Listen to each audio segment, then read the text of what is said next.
नमस्कार। समसामयिक मुद्दों के साथ आज के आजकल में मैं हूं अनुरंजन झा। सबसे पहले अहम खबरें। एनएसए अजीत डोभाल से चर्चा के बाद झुका चीन, सीमा से सेना पीछे हटाना शुरू किया। देश में कोरोना के मरीजों की संख्या 7 लाख के पार पहुंची। दिल्ली में 1 लाख कोरोना संक्रमित। एम्स में कोरोना पीड़ित पत्रकार ने चौथी मंजिल से छलांग लगाकर की खुदकुशी।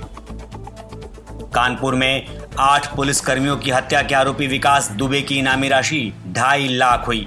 नेपाल समेत 3 राज्यों में हो रही है तलाश। और फिल्मकार संजय लीला भंसाली से 3 घंटे तक हुई पूछताछ। सुशांत सिंह का काम रणवीर सिंह को देने का लगा है आरोप। अब खबरें विस्तार से। गलवान घाटी में चीन ने अपनी सेना 2 किलोमीटर पीछे बुला ली है। चीन ने यह कदम प्रधानमंत्री नरेंद्र मोदी के लद्दाख दौरे के 2 दिन बाद उठाया है। चीन के साथ जारी सीमा विवाद पर राष्ट्रीय सुरक्षा सलाहकार अजीत डोभाल की चीन के विदेश मंत्री वांग यी से वीडियो कॉल पर 2 घंटे तक चर्चा हुई। रविवार को हुई इस बातचीत के कुछ ही घंटे बाद चीन ने सेना वापस बुलाने का फैसला किया। न्यूज एजेंसी ने सूत्रों के हवाले से बताया कि बातचीत अच्छे माहौल में हुई है। चर्चा में इस बात पर जोर रहा कि फिर से शांति बहाल हो और भविष्य में गलवान जैसी घटनाएं रोकने के लिए साथ मिलकर काम किया जाए।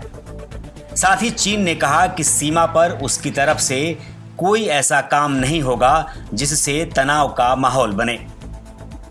पिछले कई महीनों से गलवान घाटी में चीन और भारत की सेनाएं आमने सामने हैं।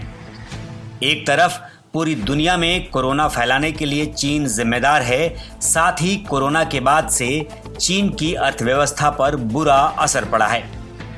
जाहिर है चीन ने अपनी जनता का ध्यान इन समस्याओं से हटाने के लिए सीमा विवाद पैदा किया और उसे अंतर्राष्ट्रीय मुद्दा बनाने की कोशिश की। लेकिन भारत के सख्त कदम और फिर लेह जाकर प्रधानमंत्री नरेंद्र मोदी की खुलेआम नसीहत ने चीन को सोचने पर मजबूर किया होगा। साथ ही अंतर्राष्ट्रीय समुदाय में इन दिनों चीन की हालत पाकिस्तान की तरह होती जा रही है। इन सब का आकलन करने के बाद चीन ने अपनी सेना को पीछे हटाने का फैसला किया। लेकिन चीन का इतिहास इस मामले में ठीक नहीं रहा है। जब भारत के साथ उसने नया विवाद शुरू किया है, उसके ठीक पहले उसने अपने कदम पीछे खींचे हैं। ऐसे में चीन पर भरोसा नहीं किया जा सकता। लेकिन अभी सीमा से सेना का हटाना एक महत्वपूर्ण कदम है। देश में कोरोना के मामले 7 लाख के पार पहुंच गए हैं। पिछले 5 दिनों में देश में 1 लाख नए मामले सामने आए हैं। लगातार दूसरी बार 5 दिनों में कोरोना के 1 लाख नए मरीज देश में सामने आए हैं। लेकिन इस बार राहत की बात यह है कि पिछली बार की तुलना में मौतें कम हुई हैं।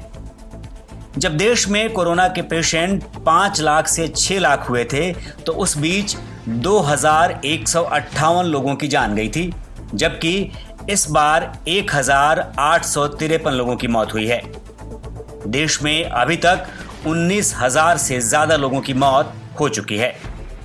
साथ ही 4,30,000 से ज्यादा लोग स्वस्थ होकर घर जा चुके हैं। दिल्ली में कोरोना के करीब 1 लाख संक्रमित सामने आ चुके हैं, लेकिन एक्टिव पेशेंट्स की संख्या कम हो रही है।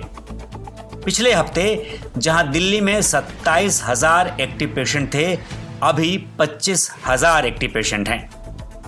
महाराष्ट्र में कोरोना से बीमारों की संख्या 2 लाख को पार कर गई है। अकेले मुंबई में 85,000 के करीब कोरोना पेशेंट्स हैं।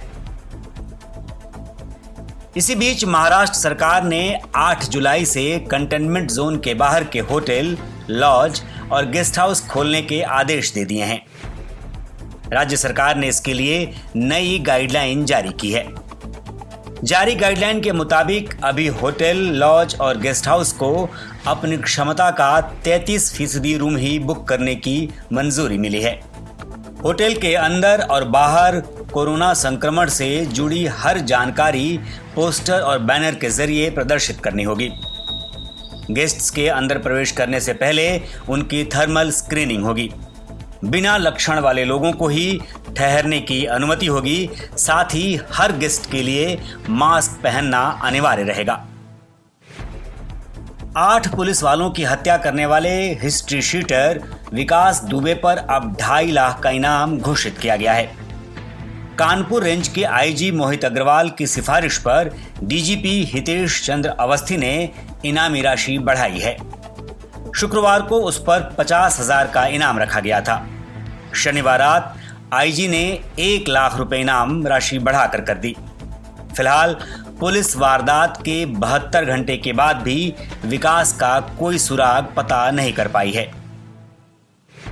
विकास दुबे की खोज 3 राज्यों के अलावा नेपाल में भी की जा रही है।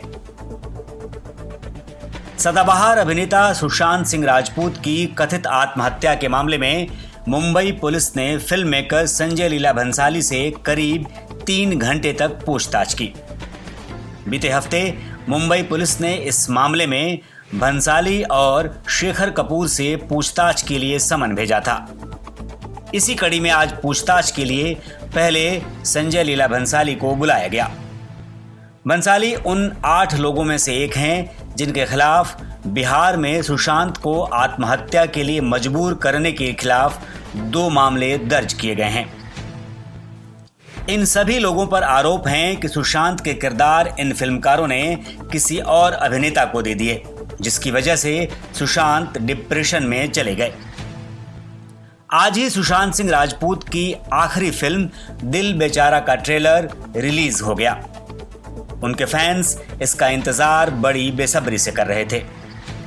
इसे लेकर इतनी दीवानगी दिखी कि YouTube पर ट्रेलर अपलोड होने के शुरुआती 2 घंटे में ही करीब 5 लाख लोगों ने इसे देख लिया था।